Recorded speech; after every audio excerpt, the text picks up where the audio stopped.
Hello everyone. In this video we will be talking about Monera Kingdom. जैसा कि हम जानते हैं R H. Whittaker has given 5 kingdom classification और जो हमारे 5 किंगडम है सबसे पहला जो किंगडम आता है बच्चे वो आता है मोनेरा। आज हम मोनेरा को डिटेल में स्टडी करेंगे। That was the very primitive सबसे इमेच्योर जो हमारे ऑर्गेनिजम्स हैं वो मोनेरा में हमने प्लेस किए हुए हैं।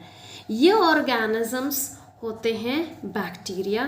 सो मोनेरा वो किंगडम है बेटा जहाँ पे हमें कौन से ऑर्गेनिजम्स देखने को मिलते हैं, बैक्टीरिया। डिफरेंट टाइप्स की अभी हम बात करने वाले हैं। आइए पहले देख लेते हैं बैक्टीरिया का स्ट्रक्चर कैसा होता है। जो हमारा मोनेरा किंगडम है उसके ऑर्गेनिजम्स की क्या क्या कैरेक्टरिस्टिक्स हैं। सबसे पहले जो बैक्टीरिया होता है वो प्रोकैरियोटिक सेल टाइप का होता है। प्रोकैरियोटिक सेल का क्या मतलब है? This is a very simpler cell. This is flagella जो लोकोमोशन के लिए यूज किया जाता है और यहाँ पे इसके अंदर फिल रहता है साइटोप्लाज्म। साइटोप्लाज्म के अंदर इसका डीएनए जो जेनेटिक मटेरियल जिसको हम कहते हैं वो फ्लोट करता रहता है। यानी इसके पास जो डीएनए है बेटा या जेनेटिक मटेरियल आप कहिए, उसके पास न्यूक्लियर एनवलप नहीं होता है। Nuclear envelope is missing in the cytoplasm of the prokaryotic cell. तो साइटोप्लाज्म में जो डीएनए है कहीं पे भी फ्लोट करता रहता है। इस रीजन को जहाँ पे हमारा जेनेटिक मटेरियल प्रेजेंट है साइटोप्लाज्म में उसको हमने एक नाम दिया है जिसको हम बोलते हैं nucleoid. So nucleoid do not have nuclear envelope और ये फ्री फ्लोटिंग है कहाँ पे, साइटोप्लाज्म में। इसके बाद आपको कोई भी मेम्ब्रेन बाउंडेड ऑर्गेनल इसमें दिखाई नहीं देगा, although it is having small organelles like ribosomes. Ribosomes काफ़ी इम्पॉर्टेंट रोल प्ले करते हैं प्रोटीन सिंथेसिस में। तो जो भी हमारे सेल के अंदर प्रोटीन बनेंगे who is going to do so, it is ribosomes. ये प्रोटीन बनाने में हेल्पफुल होते हैं। बाकी आपको माइटोकॉन्ड्रिया, गोल्जी एपरेटस, लाइसोसोम कहीं पे भी देखने को नहीं मिलेंगे। बात कर लेते हैं इसकी आउटर मेम्ब्रेन की। सबसे पहली मेम्ब्रेन जो अभी आप देख रहे हैं जो हर एक सेल में प्रेजेंट होती है, this is cell membrane. Cell membrane के साइड में बैक्टीरिया के पास होती है काफ़ी रिजिड सी सेल वॉल, एक्स्ट्रा प्रोटेक्शन। तो सेल वॉल बच्चे सिर्फ और सिर्फ प्लांट के पास नहीं होती है, बैक्टीरिया में भी सेल वॉल होती है, सेकंड लेयर। और सबसे आउटर लेयर को जो मैं थोड़ा सा थिक बना रही हूँ इसको हम बोलते हैं कैप्सूल। कैप्सूल प्रोटीन से बना होता है, जनरली इसमें लाइपोप्रोटीन्स होते हैं। तो बाहर से एक और स्ट्रॉन्ग लेयर नेचर ने इसको दे रखी है। इसकी इंपॉर्टेंस के बारे में हम बाद में बात करेंगे। This is protein capsule. Generally इसमें लाइपो प्रोटीन्स होते हैं। सेल वॉल में पेप्टिडोग्लाइकेन होते हैं। सेल मेम्ब्रेन में हमारे पॉलीसेकेराइड्स, फॉस्फोलिपिड्स होते हैं। तो अभी हमने क्या देखा, जो हमारी आउटर कवरिंग थी वो 3 पार्ट में डिवाइड हो गई है। सेल वॉल सबसे थिक होती है, फॉलोड बाय सेल मेम्ब्रेन, फिर आई सेल वॉल और सबसे बाहर है हमारा कैप्सूल। तो इसीलिए बैक्टीरिया इतना रिजिड होता है और किसी भी एनवायरमेंटल कंडीशन में कहीं और कोई सेल मिले या ना मिले, कोई और ऑर्गेनिज्म सरवाइव कर पाए या ना कर पाए, बैक्टीरिया हमेशा किसी भी एनवायरमेंटल कंडीशन में अपने आप को एडजस्ट कर लेता है, क्योंकि environment is hardly going to affect our bacteria because इस protection is so much superior than our cells. इसकी प्रोटेक्शन काफ़ी एडवांस है, इसीलिए एनवायरनमेंट कैसा है, कैसा पीएच है, एसिड है, बेस है, तो ये उसको कोई भी इफेक्ट नहीं कर पाता है and it is going to be very comfortable at all the environments. आगे चलते हैं। प्रोकैरियोटिक सेल में हमने देखा नो न्यूक्लियस, न्यूक्लियस की जगह यहाँ पे न्यूक्लियोइड है। नो मेम्ब्रेन बाउंडेड ऑर्गेनल्स, कोई भी ऑर्गेनल्स हमें सेल के अंदर दिखाई नहीं दी except ribosomes. No membrane bounded cell, organelles नहीं थे इसके पास। So these type of cells are known as prokaryotic cell. आइए मोनेरा के डिफरेंट शेप्स के बारे में भी हम बात कर लेते हैं, क्योंकि बैक्टीरिया अपने शेप के कारण भी जाना जाता है। जो बैक्टीरिया राउंड होता है यानी स्फेरिकल स्ट्रक्चर बनाए हुआ है, उसको हम बोलते हैं cocci. Singular is coccus, plural की बात कर रहे हैं, मोर देन वन होते हैं तो हम इसको बोलते हैं कोकाई। अगर ये ऐसा रोड शेप्ड होते हैं, इनको हम बोलते हैं बैसिलस।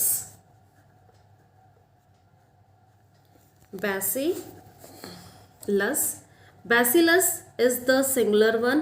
प्लूरल है, बहुत ज्यादा है, तो बैसिलाई हम इसको बोलते हैं। The word will be bacilli. अगर इनका शेप बच्चे कोमा शेप जैसा होता है, if they are making such type of shapes just like a comma, तो इनको हम बोलते हैं विब्रियो। अगर ये स्प्रिंग की तरह स्पाइरल हैं, ऐसे ऐसे हैं, जिगजैग शेप बनाए हुए हैं, फोल्डेड है, ये इनके फ्लैजिला हैं जो मूवमेंट में हेल्प करते हैं, तो इनको हम बोलते हैं स्पाइरेलम। स्पाइरलाई प्लूरल हो जाएगा, स्पाइरलम सिंगुलर है। So these are the basic shapes जहाँ पे बैक्टीरिया को हम क्लासीफाई करने में हेल्प करते हैं। तो कोकस राउंड शेप के लिए, बैसिलस रोड शेप के लिए, विब्रियो कोमा शेप के लिए, स्पाइरलम या स्पाइरलाई किस लिए होते हैं, जो स्प्रिंग जैसी शेप बनाते हैं जिसमें फोल्डिंग्स आ जाती हैं। अब बात करते हैं हम इसके टाइप की। तो मोनेरा को अभी हमने दो मेजर डिविजन्स में डिवाइड करके देखना है।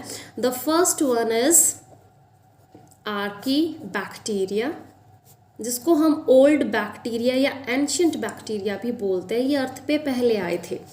ओल्ड बैक्टीरिया के नाम से भी हम जानते हैं, ओल्ड बैक्टीरिया। और जो आज हमारे एडवांस बैक्टीरिया है वो हमने कौन से ग्रुप में रखे हैं, यू बैक्टीरिया। इनको हम एडवांस्ड बैक्टीरिया भी बोलते हैं क्योंकि इसमें वेरिएशन ज़्यादा देखने को मिलती है। Advance bacteria. सबसे पहले आर्की बैक्टीरिया की बात कर लेते हैं। आर्की बैक्टीरिया अपने स्पेसिफिक सेल वॉल डिजाइन के बारे में जाने जाते हैं। अब ये जो सेल वॉल है इनकी इतनी रिजिड होती है, इसमें स्पेसिफिक बॉन्डिंग होती है जिसको हम बोलते हैं ईथर बॉन्ड्स। ईथर बॉन्ड्स काफ़ी स्टेबल बॉन्ड होते हैं। इसे कोई भी टेम्परेचर, पीएच, एसिडिक या कितनी भी हीट को टॉलरेट कर सकते हैं। तो इनकी सेल वॉल में क्या देखने को मिलते हैं, ईथर बॉन्ड्स, जिसको ये क्या करते हैं, काफ़ी हद तक टेम्परेचर को टॉलरेट करने के लिए यूज़ करते हैं। तो इनको कोई फ़र्क नहीं पड़ता बेटा कि बाहर सराउंडिंग में टेम्परेचर कैसा है, कैसी एनवायरमेंटल कंडीशन है, और ये आराम से वहाँ पे सस्टेन कर लेते हैं। Next thing is regarding the type of archaebacteria. तो इसमें हमने क्या देखा, their cell wall is very rigid cell wall and they can live anywhere. अब जैसे जो बैक्टीरिया हमारे बहुत ज़्यादा सॉल्टी कंडीशन में मिलते हैं उनको हम बोलते हैं हैलोफिल्स। कहाँ पे रहते हैं ये, बहुत ज़्यादा सॉल्टी कंडीशन में, कोई लगून है, लेक है, जैसे रन ऑफ कच है जहाँ पे सॉल्ट बहुत ज़्यादा, और कोई ऑर्गेनिज्म वहाँ सस्टेन नहीं कर पाएगा, लेकिन आर्की बैक्टीरिया वहाँ पे हमें देखने को मिल जाएगा। जहाँ पे टेम्परेचर ज़्यादा होता है ऐसी जगह जो हमें बैक्टीरिया देखने को मिलता है, आर्की बैक्टीरिया का स्पेशल टाइप, उसको हम बोलते हैं थर्मोफिल्स। थर्मो का मतलब क्या होता है, टेम्परेचर। और जो मीथेन वाले एरिया में यानी मार्शी एरिया में प्रेजेंट होते हैं, मार्शी एरिया बेटा दलदल का इलाका होता है जहाँ पे जो मीथेन गैस है एक हाई प्रोडक्शन में देखने को मिलती है। ऐसे बैक्टीरिया को हम बोलते हैं मेथैनोजन्स। और ये मेथैनोजन स्पेशल एनिमल्स में भी मिलते हैं जिनको हम बोलते हैं रुमिनेंट एनिमल्स। रुमिनेंट एनिमल्स जैसे काऊ है, बफेलो है। आप इनको देखेंगे कि पहले जब ये ग्रास ईट कर रही होती है उसको च्यू नहीं करती हैं, डायरेक्टली अपने स्टमक में ले जाती हैं, जिसको हम रुमेन बोलते हैं। और जब ये फ्री होती हैं, घर पे एक बार वापस आ गई हैं, when they are going to sit at the rest and they are going to take the grass which is there in the food once again into their mouth में निकाल के अपने खाना वो दोबारा लेके आती हैं और रुमिनेशन करती हैं। अब उसको वो फिर से च्यू करती हैं। च्यू करने के बाद वो दोबारा स्टमक में जाता है जहाँ उसका डाइजेशन होने लगता है। तो जो मिथेनोजेंस हैं जो इनके गट्स में स्मॉल इंटेस्टाइन में प्रेजेंट रहते हैं वो हेल्प करते हैं सेलुलोज को डाइजेस्ट करने के लिए। सेलुलोज कहाँ होता है? प्लांट्स की सेल वॉल में पाया जाता है। क्योंकि हम काऊ बफेलो की बात कर रहे हैं, हर्बीवोर्स की बात कर रहे हैं, तो वो फीड किस पे करती हैं? प्लांट्स पे। प्लांट्स में जो सेल वॉल होती है उसमें एक स्पेसिफिक केमिकल पाया जाता है जिसको हम बोलते हैं सेलुलोज। इसको डाइजेस्ट करना इतना इजी नहीं होता, तो मेथेनोजेंस जो उनके स्टमक में गट्स में प्रेजेंट होते हैं सेलुलोज को डाइजेस्ट करने में हेल्प करते हैं। सो ये हमारा ग्रुप था बेटा आर्की बैक्टीरिया का।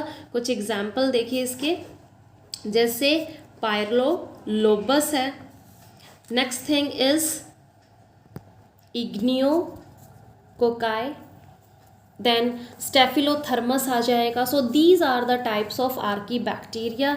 आपको ध्यान किस पे देना है? बहुत ज़्यादा एडवर्स कंडीशन पे ये सस्टेन कर सकते हैं just because of very rigid cell wall, और उसमें बॉन्ड्स कौन से होते हैं? ईथर बॉन्ड्स होते हैं। नेक्स्ट ग्रुप हम देखते हैं यू बैक्टीरिया का, जो हम एडवांस बैक्टीरिया जिसको बोलते हैं। इसमें सबसे पहला ग्रुप जो हमारा आता है वो आता है फोटोसिंथेटिक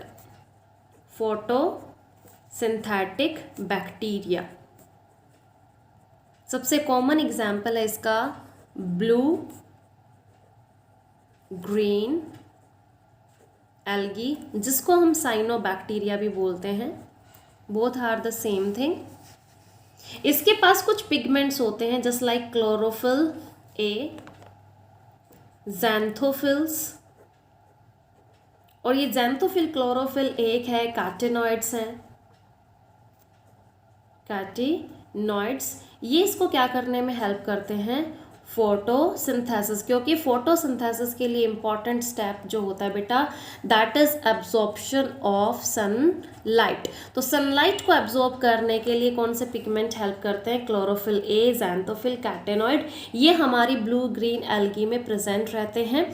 थाइलेकॉइड जैसे हमें प्लांट्स में देखने को मिलता है, ऐसी थाइलेकॉइड हमें बैक्टीरिया के अंदर देखने को मिलता है, जिसमें ये बहुत ही इंपॉर्टेंट पिगमेंट्स होते हैं। इसीलिए ये सनलाइट को एब्जॉर्ब कर लेते हैं, और जैसे ही सनलाइट को एब्जॉर्ब कर लेंगे फोटोसिंथेसिस का प्रोसेस होना स्टार्ट हो जाता है, यानी ये अपना ग्लूकोज खुद सिंथेसाइज करने लगते हैं। तो first group we have seen photosynthetic, और इसीलिए ये आते हैं हमारे ऑटोट्रोपिक बैक्टीरिया की कैटेगरी में। ऑटोट्रोपिक जो अपना न्यूट्रिएंट, अपना ग्लूकोज, अपना फूड खुद सिंथेसाइज कर लेते हैं just like plants. Next thing we are going to see is regarding the chemosynthetic bacteria। नाम में देखिए बेटा क्या आ रहा है? कीमो आ रहा है। कीमो का मतलब होता है केमिकल्स। जो हमारे पास इनऑर्गेनिक केमिकल्स होते हैं जैसे अमोनिया है, नाइट्रेट है या नाइट्राइट है, उसको ये बैक्टीरिया क्या कर देता है? फर्दर ऑक्सीजन इसमें ऐड ऑन कर देता है। ऑक्सीजन को ऐड करना कहलाता है ऑक्सीडाइजेशन। तो ये इनको ऑक्सीडाइज कर देता है और इससे बनाता है एटीपी, और ऐसे ही अपने आप को सरवाइव करता है। यानी इसने जो एनर्जी बनाई, इसने जो एटीपी सिंथेसाइज की है वो इनऑर्गेनिक केमिकल से सिंथेसाइज की है। इसीलिए इस टाइप के बैक्टीरिया को हम क्या बोलते हैं? Chemosynthetic bacteria. Example Nostoc anabaena. ये नाइट्रोजन को फिक्स करने में भी हेल्प करते हैं। जो नाइट्रोजन एयर में होता है बेटा प्लांट उसको यूज़ नहीं कर सकते, N2 की फॉर्म में होता है ये। और नाइट्रोजन फिक्स करने का क्या मतलब है? ये इस नाइट्रोजन को नाइट्राइट और नाइट्रेट में कन्वर्ट कर देते हैं। These things are soluble in water, soluble in water. तो ऐसे प्लांट रूट्स की हेल्प से जब वाटर को अपटेक करता है तो ये वाले मिनरल भी प्लांट को मिल जाते हैं। So that was the chemosynthetic bacteria. अब ये जो बैक्टीरिया होते हैं इसमें स्पेशल टाइप के सेल्स होते हैं जो नाइट्रोजन को, इस N2 फॉर्म को नाइट्रेट या नाइट्राइट में कन्वर्ट करने के कैपेबल होते हैं। इन सेल्स को हम बोलते हैं हेटेरोसिस्ट, और ये स्पेशल सेल्स में होती हैं हमारी एंजाइम्स जो नाइट्रोजन फिक्सेशन में हेल्प करती हैं, नाइट्रोजन फिक्सेशन में हेल्प करती हैं।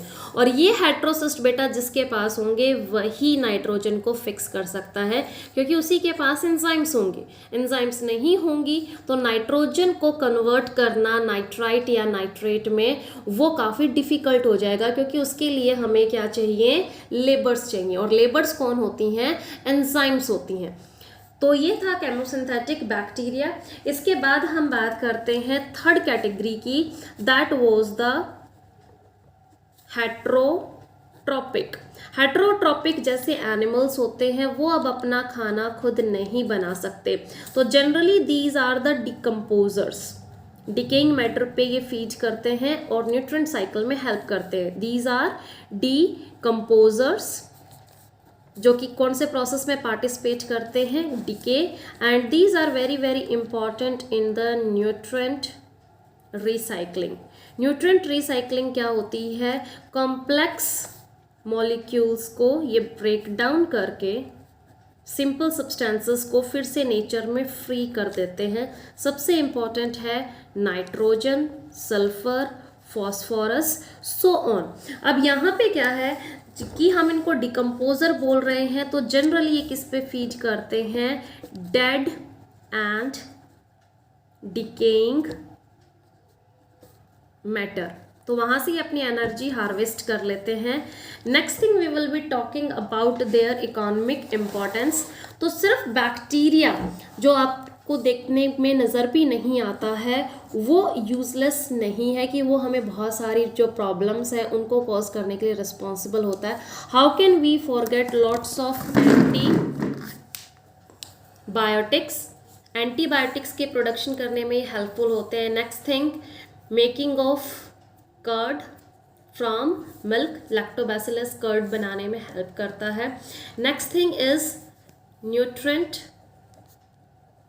रिसाइकलिंग, जो अभी हमने पढ़ी। न्यूट्रिएंट रिसाइकलिंग, जितना भी डिकेइंग मैटर में कार्बन है, हाइड्रोजन है, सल्फर है, नाइट्रोजन है, ये उसको नेचर में उस डेड बॉडी से दोबारा से निकाल के, यानी जो सेल में जितने भी हमारे एलिमेंट्स थे, मैंने यहाँ पे 3 लिखे हैं बेटा, नाइट्रोजन है, कार्बन है, हाइड्रोजन, क्योंकि सेल किससे बना है, एटम्स एंड मोलिक्यूल से। अगर बैक्टीरिया आके इसको डिके नहीं करेगा, डिकम्पोज नहीं करेगा, तो डेड बॉडी में हमारे प्लांट्स में, फ्रूट में, या फिर कोई काव है, बफेलो है, तो उसमें ये सारे के सारे सेल एज इट इज पड़े रहेंगे और इनके अंदर जो भी मैटर है, सल्फर है, नाइट्रोजन है, फॉस्फोरस है, वो एज इट इज ट्रैप होके रह जाएगा। वो एनवायरमेंट में या फिर सॉइल में दोबारा कभी रिप्लेनिश होगा ही नहीं। इस चीज को हम बोलते हैं nutrient recycling. Next thing we are going to, so these are the economic importance की बैक्टीरिया हमारे लिए हेल्पफुल कैसे हैं। हेल्पफुल होने के साथ साथ ये काफ़ी सारे डिजीज़ भी कोज करते हैं। डिजीज़ में कुछ एग्जांपल्स हम कर लेते हैं, जैसे टाइफाइड है। टाइफाइड किससे होता है, कौन से बैक्टीरिया से, इट इज सैल्मोनेला,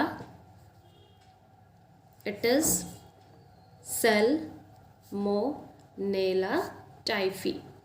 अब यहाँ पे देखिए, अगर मैंने एक साइंटिफिक नेम लिखा है, मैं दोनों वर्ड्स को अंडरलाइन कर रही हूँ, वो भी सेपरेटली। एस कैपिटल आएगा एंड टाइफी का टी क्या है, small. This is species and this is genus. तो टाइफाइड है, ऐसे ही कॉलेरा होता है। कॉलेरा का कॉजेटिव एजेंट क्या है, कॉलेरा कौन से बैक्टीरिया से होता है, इट इज विब्रियो कॉलेरिक। फिर से V capital underline separately. This is species name cholerae. Vibrio क्या है, एक जीनस का नेम है। तो ये जो हमारे डिफरेंट टाइप की डिजीज़ है ये भी बैक्टीरिया से होते हैं। टेटनस हमने देखा, कॉलेरा हो गया, इसके बाद टेटनस हो जाता है।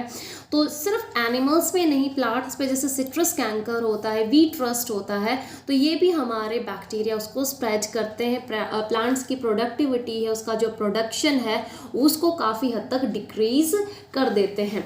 Next thing we are going to talk about the mycoplasma. Mycoplasma bacteria ही हैं, लेकिन इनके पास सेल वॉल नहीं है।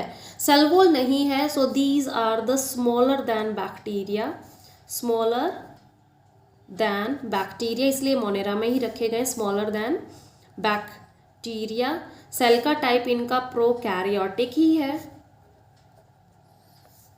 The most important thing is they can survive without oxygen, survive without oxygen. इनको हम PPLO भी बोलते हैं, pleuropneumonia like organism, and these are the smallest organism on the earth, smallest microorganisms. तो ये भी काफ़ी पैथोजेनिक होते हैं और जो काफ़ी सारे डिजीज़ हैं प्लांट्स में, एनिमल में, उसको कॉज करने के लिए रिस्पॉन्सिबल होते हैं। ये कुछ ऐसा है जो बैक्टीरिया से भी छोटा है। Next thing we are talking about the reproduction in monera. Reproduction generally binary fusion के द्वारा होता है। बाइनरी फ्यूजन जैसे कि हमने 10th में भी पढ़ा था, single bacteria is there and it is going to split into 2 daughter cell. Daughter cell बनाने से पहले वो अपने जेनेटिक मटेरियल को जो साइटोप्लाज्म में पड़ा हुआ था उसको डबल कर लेता है। एक कॉपी फर्स्ट डॉटर सेल को मिल जाती है और दूसरा जेनेटिक मटेरियल किसको मिल जाता है, सेकेंड डॉटर सेल को। तो ऐसे हमारे पास एक बैक्टीरिया से 2 डॉटर सेल बनके रेडी हो जाती हैं। इनमें सेक्सुअल रिप्रोडक्शन भी होता है। उसमें क्या होता है, there will be exchange of genetic material. Positive bacteria अपना जो जेनेटिक मटेरियल है वो नेगेटिव बैक्टीरिया को ट्रांसफ़र कर देता है। सो इनमें सेक्सुअल रिप्रोडक्शन भी होता है और सेक्सुअल रिप्रोडक्शन भी होता है। और सेक्सुअल में सबसे कॉमन कौन सा है, बाइनरी फ्यूजन, और जो सेक्सुअल रिप्रोडक्शन में उसमें सबसे कॉमन होता है कंज्यूगेशन। Thank you everyone.